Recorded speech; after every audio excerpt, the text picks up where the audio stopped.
శుభోదయం మిత్రమా. ఈరోజు శ్రీ పంచమి. మన అమ్మ శ్రీ సరస్వతీదేవి యొక్క పుట్టినరోజు.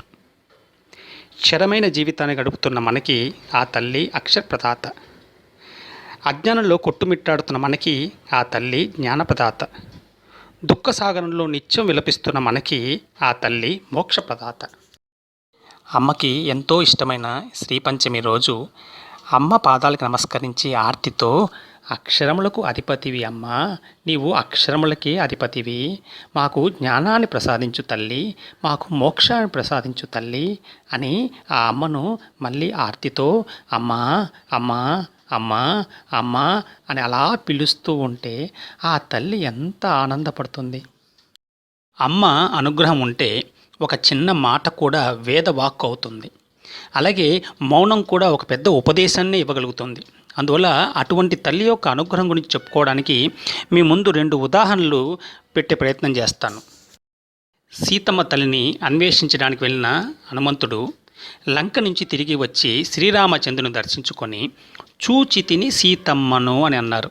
ఎంతో ఆతృతతో ఎదురు చూస్తున్న శ్రీరామచంద్రునికి ఈ ఒక్క చిన్న మాట ఎంతో ఉపశమనం ఇచ్చింది. చూచి తిని సీతమ్మను. హనుమంతుడు ఎంత పాజిటివ్గా మాట్లాడి చూశారా. చూచి తిని అనగానే చాలు శ్రీరామచంద్రుడు చాలా ఆనందపడిపోయారు. అలా కాకుండా నేను లంకకి వెళ్ళాను, అక్కడ ఇది చేశాను అది చేశాను చెప్పి చివరికి సీతమ్మను చూచాను అనడానికి, చూచి తిని సీతమ్మను అనడానికి ఎంత డిఫరెన్స్ ఉందో ఒక్కసారి చూడండి. మరి హనుమంతుడికి ఇంత విజ్ఞతతో మాట్లాడే ఆ ఆనందాన్ని ఇచ్చిన తల్లి ఎవరు? అక్షరముల అధిపతి అయిన ఆ అమ్మే కదా.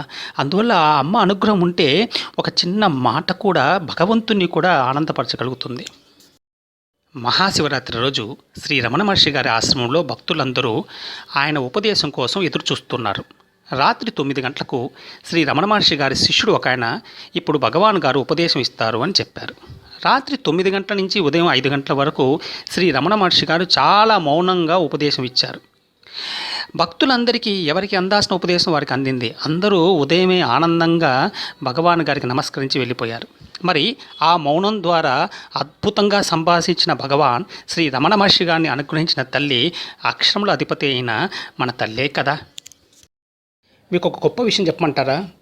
మనం ఎప్పుడైతే హనుమంతుడు శ్రీరామచంద్రునికి అన్నామో వెంటనే మన ముందు శ్రీ ఆంజనేయ స్వామి, శ్రీరామచంద్రుడు కనపడతారు.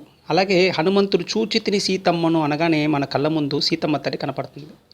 అలాగే శ్రీ రమణ మహర్షి గారు అనగానే రమణ మహర్షి గారు మన ముందు కనపడుతున్నారు. అంటే ఇటువంటి మహానుభావుల్ని మన ముందు అలా కనపడుతున్నారంటే కారణం ఆ జ్ఞానప్రదాత అయిన తల్లే కదా. ఎందుకంటే మన కళ్ళ ముందు వాళ్ళు ప్రత్యక్షం అవుతున్నారు అంటే మనకి ఆ వెలుగునిస్తోంది కూడా ఆ తల్లే కదా. అమ్మ అనుగ్రహం ఉంటే మౌనమే ఒక పెద్ద ఉపనిషత్తుగా, భగవద్గీతగా ప్రశంసింపబడుతుంది. శ్రీ పంచమి రోజు మనసారా అమ్మను అమ్మా అమ్మా అమ్మా అనే ఆర్తితో పిలుద్దామా?